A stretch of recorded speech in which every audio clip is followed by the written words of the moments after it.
पति बाहर रहता है, कल फोन कीजिए और उसको बता दीजिए कि अगली बार 2025 में जब छठ आएगा तो छठ में जब आपके घर का सवांग बेटा लौटेगा तो फिर उसको बिहार से बाहर नौकरी मजदूरी करने के लिए नहीं जाना पड़ेगा।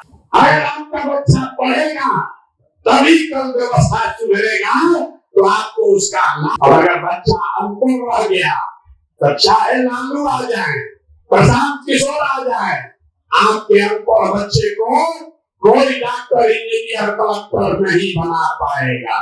नमस्कार, मैं प्रशांत और आप देख रहे हैं द एज। देखिए, प्रशांत किशोर लगातार अपने पद यात्रा पर बढ़ते हुए मधेपुरा पहुंचे। मधेपुरा पहुंचते ही उन्होंने मधेपुरा की जनता को एक बड़ा आश्वासन दिया है। आश्वासन देते हुए उन्होंने कहा कि अपने घर वाले, जो आपके घर वाले बिहार से बाहर है, उन्हें फोन करके कह दीजिए कि 2025 के छठ में जब वो आएंगे तो उन्हें बिहार से वापस जाने की जरूरत नहीं पड़ेगी। प्रशांत किशोर जब ये आश्वासन मधेपुरा की जनता को दे रहे थे तब उनके शब्दों में आत्मविश्वास साफ तौर पर झलक रहा था, जो ये कह रहा था कि 2025 में प्रशांत किशोर सरकार बना लेंगे। हालांकि इस पूरे मामले में जनता अभी अपनी क्या राय रखती है, तो 2025 के विधानसभा चुनाव में सब कुछ साफ होगा, लेकिन उससे पहले प्रशांत किशोर अपनी धाक बिहार की राजनीति में दिखाने लगे हैं। जरा सुनिए, जब वो मधेपुरा पहुंचे तो किस प्रकार से वहां की जनता को विश्वास दिला रहे हैं कि 2025 में जब छठ में उनके घर वाले बिहार लौटेंगे तो उन्हें बिहार से लौटना नहीं पड़ेगा। पति बाहर रहता है, कल फोन कीजिए और उसको बता दीजिए कि अगली बार 2025 में जब छठ आएगा तो छठ में जब आपके घर का सवांग बेटा लौटेगा तो फिर उसको बिहार से बाहर नौकरी मजदूरी करने के लिए नहीं जाना पड़ेगा।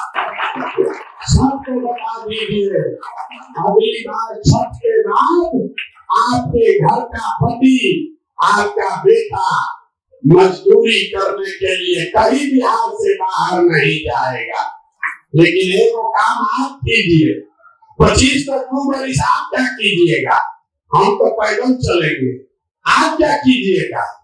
आप एक संकल्प लीजिए, कल से चाहे आधा पेट खाइए लेकिन अपने बच्चों को पढ़ाइए। अगर आपका बच्चा पढ़ेगा तभी कल व्यवस्था सुधरेगा तो आपको उसका लाभ मिलेगा। कोई नेता ये आपको बात नहीं बताएगा। नेता चाहता है कि आपके बच्चे अनपढ़ रहे ताकि आप खिचड़ी के लिए, 4 किलो अनाज के लिए उसको वोट देते रहे। हम आपको बता रहे हैं, अगर 4 गो बच्चा है, बहुत गरीब है, सबको नहीं पढ़ा सकते, एक को भी पढ़ा सकते हो, एक को भी पढ़ाओ। घर से अगर एक बच्चा भी पढ़ा, सब पूरा परिवार को ऊपर खींच लेगा। और अगर बच्चा अनपढ़ रह गया तो चाहे लालू आ जाए, प्रशांत किशोर आ जाए, आपके अनपढ़ बच्चे को कोई डॉक्टर, इंजीनियर, कलेक्टर नहीं बना पाएगा। सुना आपने किस प्रकार से प्रशांत किशोर मधेपुरा की जनता को आश्वस्त कर रहे हैं। प्रशांत किशोर अपने पद यात्रा पर लगातार आगे बढ़ते जा रहे हैं और जैसे जैसे उनका पद यात्रा बढ़ रहा है, उनकी पार्टी का जो भविष्य है वो सब कुछ साफ होने लगा है कि उनकी पार्टी किस प्रकार से चुनावी रणनीति बनाएगी, कहां से चुनावी मैदान में उनकी पार्टी होने वाली है, उनकी पार्टी का संविधान क्या होगा। इन सभी चीजों को लेकर प्रशांत किशोर धीरे धीरे लेकिन काफी सधे हुए कदमों के साथ आगे बढ़ रहे हैं। इस दरमियान लगातार वो पटना में अपने अलग अलग जो उनके पार्टी के विभाग हैं उनके कार्यकर्ताओं के साथ वो बैठक कर रहे हैं, उन्हें अलग अलग प्रकार के निर्देश दे रहे हैं कि कैसे जनता के बीच जाना है और कैसे जनता का विश्वास जीतना है। इसको लेकर आज भी प्रशांत किशोर की एक बड़ी बैठक पटना में चल रही है। ऐसे ही तमाम खबरों के लिए जुड़े रहिएगा द न्यूज़ के साथ। धन्यवाद।